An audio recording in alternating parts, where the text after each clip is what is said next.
BNP chairperson Begum Khaleda জিয়ার গুলশানের বাড়ির নামজারির কাগজ হস্তান্তর করেছে সরকার। বুধবার রাত ৯টার দিকে গৃহায়ন ও গণপূর্ত মন্ত্রণালয়ের উপদেষ্টা আদিলুর রহমান খান খালেদা জিয়ার হাতে কাগজটি তুলে দেন। এ সময় মন্ত্রণালয়ের সচিব নজরুল ইসলাম ও রাজউক চেয়ারম্যান রিয়াজুল ইসলাম উপস্থিত ছিলেন।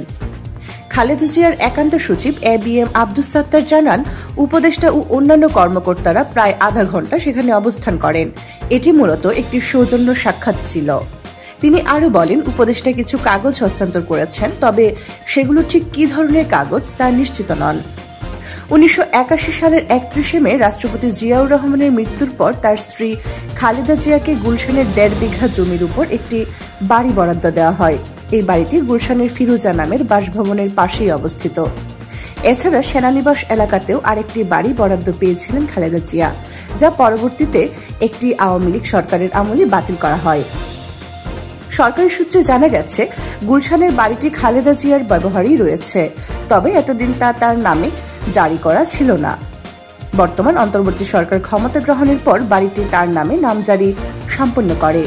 গণপূর্ত মন্ত্রণালয় সূত্র জানিয়েছে, নামজারির কাজ আগে থেকেই শেষ করা হয়েছিল, তবে খালেদা জিয়ার শারীরিক অবস্থার কারণে আনুষ্ঠানিকভাবে কাগজ হস্তান্তরের বিষয়টি বিলম্বিত হয়।